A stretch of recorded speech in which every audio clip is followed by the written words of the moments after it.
apakah jari telunjuk digerak-gerakan saat tahiyat, ya, ataukah diam saja, dan sampai mana batas bacaan tahiyat tahiyat awal?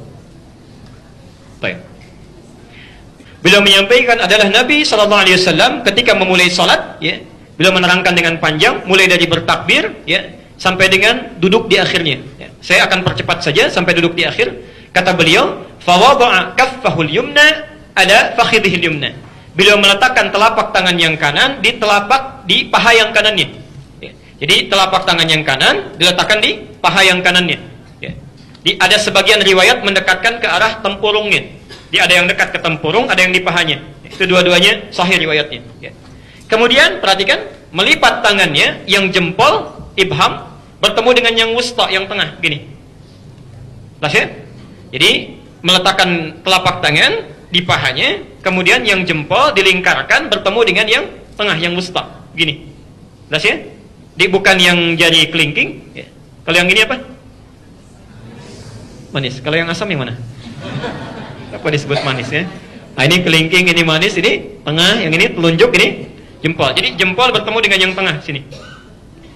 Kemudian perhatikan, mengangkat rafa' as-sababah, mengangkat yang telunjuknya. Ya, mengangkat begini telunjuknya.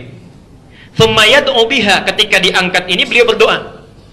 Beliau berdoa. Ini hadis pertama yang menyampaikan riwayat mengangkat tanpa menggerak-gerakannya. Ya, enggak pakai cuma ngangkat aja, ngangkat, tidak digerak-gerakan. Pelan-pelan. Anda bisa temukan itu di hadis Muslim, hadis 913 tadi, dan At-Tirmidzi hadis 296. Ya. Hadisnya dari Ibnu Umar. Ya. Jadi mengangkat telunjuk tanpa menggerak-gerakannya, cuma diangkat begini, kemudian tanpa digerak-gerakan. Pelan-pelan, saya selesaikan dulu ini ya, supaya nanti tidak bertanya lagi. Menyikapi hadis ini, hadisnya sahih. Ya, hadisnya sahih. Menyikapi hadis ini, ulama kemudian berbeda pendapat dalam prakteknya. Berbeda pendapat dalam prakteknya. Imam Malik, beliau berpandangan, karena hadisnya mengatakan mengangkat telunjuknya saat tahiyat, meletakkan tangannya di pahanya, mengangkat kemudian jari yang telunjuknya, melipat jempol dengan jari tengahnya begini, diangkat, yad'u biha, kemudian beliau berdoa. Maka Imam Malik menyimpulkan mengangkat telunjuk saat tahiyat ini dimulai dari awal bacaan tahiyatnya. Ya. Jadi ketika Anda mengatakan at-tahiyatu lillah, ya, atau at-tahiyatul mubarakatus salawatut thayyibat, itu ada. Yang satu dari Abdullah bin Mas'ud, satu dari Abdullah bin Umar. Jadi ketika Anda mengatakan at-tahiyatu lillah, telunjuk diangkat begini. Ya. Jelas sampai sini? Ya, saya belum bicara kapan diturunkan ya, baru diangkat dulu saja. Nah. Kemudian kata Imam Abu Hanifah, karena petunjuk isyarat ini ketika diangkat jadi telunjuk, satu jari saja menunjuk pada kalimat tauhid, dan kebiasaan orang-orang Arab ini, Imam Abu Hanifah ini, beliau dalam penalaran itu sangat cerdas sekali. Sangat cerdas. Beliau punya keunggulan, kalau membaca sesuatu itu bukan bersandar hanya pada dalil, tapi menafsirkan dalil pun lewat kaidah-kaidah bahasa, kultur, dan logika. Itu Abu Hanifah, ya, Abu Hanifah. Nah, kata Imam Abu Hanifah, isyarat telunjuk saat diangkat ini sebagai isyarat penegasan akan keesaan Allah. Karena kebiasaan orang Arab kalau disebutkan Allah, Allah, Allah, itu suka mengangkat tangannya begini. Allah, Allah, Allah, mengangkat tangannya, terutama dalam syahadat. Ya, dalam syahadat. Karena itulah kata Abu Hanifah, ketika telunjuk ini diangkat, itu bukan dari awal pertamanya, tapi ketika mengucapkan asyhadu alla ilaha, diangkat begini. Ya. Dan ketika kalimat illallah sudah selesai, ditutup lagi. Selesai. Karena faidah mengangkat telunjuk ini hanya untuk mengikrarkan bahwa tiada Tuhan selain Allah. Lalu ditutup. Ya, pelan-pelan. Imam Ahmad bin Hanbal berpendapat. Kata Imam Ahmad, mengangkat telunjuk ini itu dimulai bukan dari at-tahiyat, tapi dari mulai kalimat asyhadu alla ilaha illallah. Saya ulang. Bukan dari kalimat pertama, begitu selesai kita bangkit dari sujud, at-tahiyat tahiyatu lillah. Ini belum diangkat, kata Imam Ahmad. Ya. Diangkatnya persis ketika mengucapkan asyhadu alla ilaha illallah, tapi tidak ditutup dulu, dibiarkan terus sampai akhirnya. Kalau tahiyat yang pertama dibaca sampai dengan fil alamina innaka hamidum majid, kalau tahiyat yang terakhir dibaca tuntas sampai dengan salam. Jadi begitu assalamualaikum baru ditutup, kata Imam Ahmad. Ya. Apa pandangan beliau? Ini bagus pandangannya, memadukan dalil-dalil yang ada. Kata Imam Ahmad, begitu tangan ini diangkat, kata Imam Ahmad, ya, itu menunjukkan kalimat syahadat, penunjuk itu, tapi di hadisnya kan disebutkan, dan Nabi berdoa dengan itu. Berdoa dengan itu. Jadi ketika diangkat, Nabi berdoa. Sedangkan lafaz doa itu dimulai setelah syahadat, bukan sebelum syahadat. Ya. Makanya ketika Anda berdoa, itu kan adabnya membaca salawat pada Nabi, kemudian berdoa kan? Maka orang-orang yang berdoa dalam tahiyatnya, bukankah dimulai setelah membacakan syahadat? Asyhadu an la ilaha illallah wa asyhadu anna Muhammadar Rasulullah. Kemudian setelah itu apa?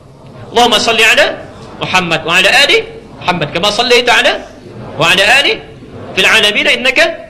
Itu kan doa. Itu kan doa. Maka kata Imam Ahmad, ketika Anda mengangkatnya dalam tahiyat, diangkat begini, jangan dulu ditutup kecuali sampai selesai fil alamin innaka hamidum majid, dan di tahiyat terakhir diangkat baru kemudian ditutup kembali saat akan salam. Saat akan salam. Imam Malik mengangkat dari awal tadi yang pertama sampai terakhir. Ya, sampai terakhir. Diangkat begini sampai salam baru kemudian ditutup. Jelas sampai sini? Di sini ada 3 pendapat yang utama, Imam Malik, Imam Abu Hanifah, terakhir Imam Ahmad. Tapi ketiganya belum mengomentari apakah digerakkan atau tidak. Digerakkan atau tidak. Baru kemudian ada hadis yang datang, Masya Allah, sampai 12 matan. 12 matan. 12 redaksi. Disampaikan oleh Syekh Muhammad Mustafa Al-Adawi dalam kitab Syarah Al-Hadis, ya, halaman 178 sampai halaman 180. Semua 12 riwayat ini mengacu pada orang yang sama dari sini. Di kurang lebih ada 12 orang menerima riwayat dari Wa'il. Ya. Di antara riwayat ini ada yang bernama Ziyadah bin Qudamah. Ziyadah bin Qudamah. Riwayatnya sama seperti yang pertama dari Ibnu Umar, cuma ada tambahan, ya. Dia mengangkat telunjuknya begini, kemudian membuat lingkaran antara yang jempol dengan yang tengah gini. Ditambah di akhirnya, thumma yuharnikuha, kemudian menggerak-gerakannya. Thumma yuharnikuha gini.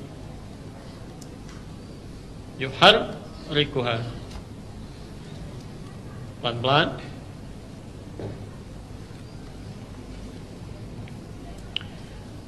Jadi caranya sama dengan yang pertama, bisa diangkat di awal, diangkat di tengah-tengah, ditutup kembali, ya, atau diangkat tanpa ditutup sama sekali sampai akhir. Tapi yang ini, hadis kedua, itu ketika diangkat sambil menggerak-gerakan.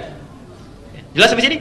Pelan-pelan. Tsumma yuharrikuha, diangkat sambil menggerak-gerakan. Jadi, saya mau simpulkan dulu dengan pelan-pelan. Kalau ada orang mengangkat begini tanpa menggerakkan pun, karena hadisnya juga ada, kuat riwayatnya, maka itu sah. Tidak ada masalah. Kalaupun ada yang mengangkat kemudian menggerak-gerakkan, menafsirkan di hadis ini, itu pun sah. Tidak ada masalah. Ini tidak perlu dipertentangkan. Jelas sampai sini? Jadi jangan misalnya usil, ya.